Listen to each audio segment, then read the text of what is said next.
Haters would tell you that Dak was never leading in this game. It was garbage yards.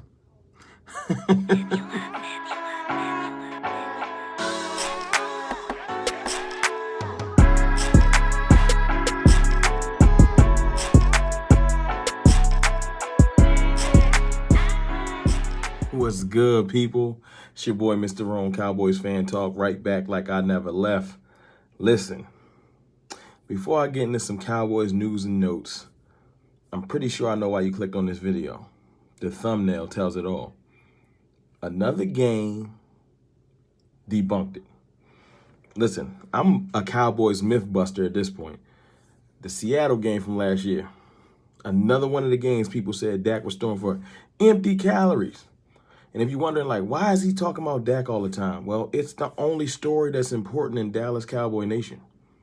It is what it is. There's nothing else more important right now. Should we sign Dak? Shouldn't we sign Dak? And for all you Dak haters that love to come to my channel, and it's a lot of y'all, and y'all got stamina. Y'all boys is determined. Hey man, I can't shoot back. So this is me shooting back, man. Y'all tell me. Because if you let the haters tell it, Dak wasn't in no games last year. He went 1-3 and it's trash and we shouldn't pay him. Oh, really? Because according to this picture, we was up late in the fourth to the great Russell Wilson, who Dak already beat in the playoffs. But no one likes to talk about that. They brushed past it. Yeah, man, we was up. So, Dak haters, give you some homework. Tell me why or how Dak lost this game without saying it was the defense. Because it was the defense. If they just got him a stop at the end of that game, he would have completed his comeback and won the game. But no, our defense was historically bad.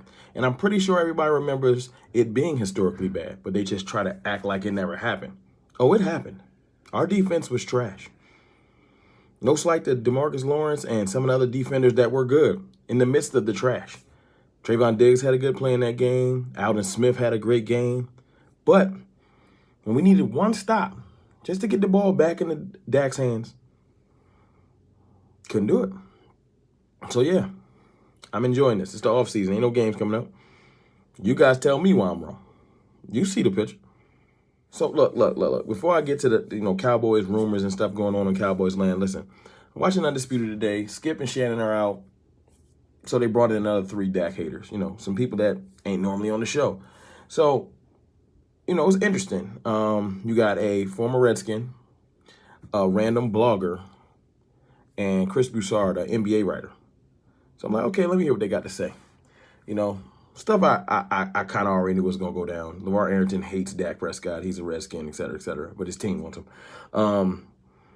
Jason McIntyre is someone that I could really care less about his NFL opinions, but he has a very reputable blog, and that's why he's on TV.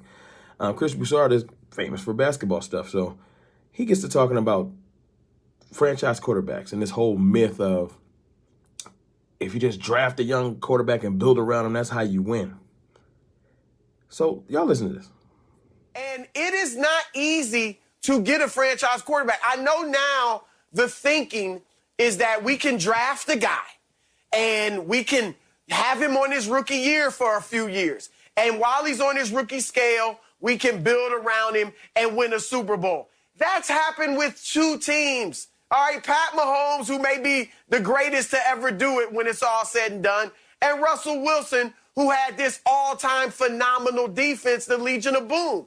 Otherwise, name the young quarterback who won the Super Bowl recently in his rookie scale. So that's a fallacy. Franchise quarterbacks don't grow on trees. Thank you. Mythbusters. I told you, I'm about to change the channel to Cowboys Mythbusters. Drafting a quarterback in the first round and building around him to win a championship is a myth. Y'all please tell me when it's been done outside of Russell Wilson, who had the Legion of Boom, Earl Thomas, Cam Chancellor, Richard Sherman, Bobby Wagner, etc. Carried that team. Not to mention my boy Beast Mode. That's who carried that team to the chip. Wasn't Russell Wilson. Sorry, Russ. Respect your game. You dope. I'm sure you can carry a team to the championship now, but you got to do it before I give you credit for it. And Patrick Mahomes, who quite honestly is the best quarterback, has had the best quarterback start to a career in NFL history. Even with the loss, like his trajectory is retarded. He probably will end up being the best ever. I can see him catching Tom, getting close. That's how nice Patrick Mahomes is. Those two, you can't really use those. So if you really look at it, that take is stupid. And that's all I got to say. So now there's some news and notes, man. Jane Slater, one of the most reputable Cowboys reporters out there, she definitely has her facts together and is definitely connected. When she speaks, it's usually true. Came out yesterday and said that Tyron Smith is looking pretty decent, man. He's been a regular in the gym. He ain't looking like he's leaning towards retirement like a lot of people would love to say. And Lyle Collins has even been getting in some work, some actual work, putting in some offseason work like he didn't do last year, which is why he came back out of shape before the accident. So these are good things to hear, man. Just good offseason stuff to hear. Our tackles, who we didn't have all of last year, maybe for like a game or so, are looking like they're going to be coming back at full strength. I think it's good, man. They both had a year off. Get your mind right, get reset, not as many hits.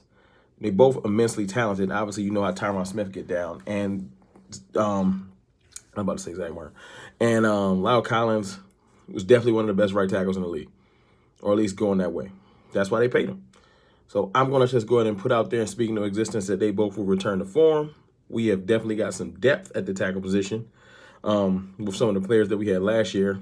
So hopefully if we need a swing tackle to come in for a game or two, we won't feel like we're going from 100% to 20, maybe 100% to 75, which is good. We can work with that. So that's good to hear. Also, other news and notes, the Dak negotiations have begun.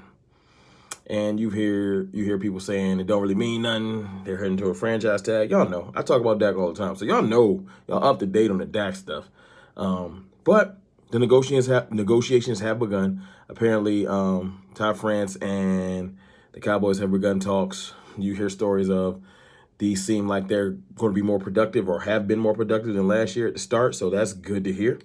Yeah, that's all I got for it. I mean, I get what y'all get. If you a Dallas fan that really, really pays attention to stuff that's not on the 4-letter networks, if you're at this channel and you already know what's going on, I'm not really reporting nothing to you. I'm just giving you my opinion. I think it's good to hear. If you want to know what I feel or if I feel like we're going to sign him, I do. I have confidence that we will sign Dak Prescott. So that's my feelings on it. Last news and notes. Yeah, y'all owner is crazy. I ain't talking about Stephen Jones and why he's super cheap and why he drives me nuts. Your owner is cuckoo. Apparently he told a story about owls fucking chickens. Yeah. And y'all want to criticize the fans on why we haven't signed Dak.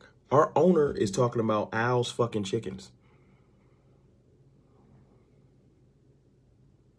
I don't know what to say to that.